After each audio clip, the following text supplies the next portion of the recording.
tell me that I'm never gonna make it. They want me to do something that could make sense. They hate when I keep dreaming I'll be famous, but I don't give a fuck, I'ma keep chasing. I got all this potential that's deep inside of me, but they hate when you're successful cause they try to be. They sit there being judgmental because you're trying things, and they just want you to settle and do the right thing. So get a good job, don't slack off. Wake up every morning, make a good impression on your boss. Don't do anything that I wouldn't do, and when you're making money, make sure you don't spend it too soon.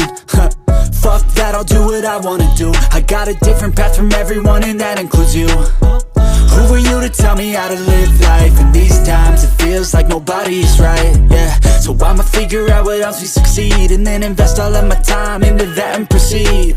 I need whatever the hell could make me happy, and I don't think you have a clue what could that be. They tell me that I'm never gonna make it. They want me to do something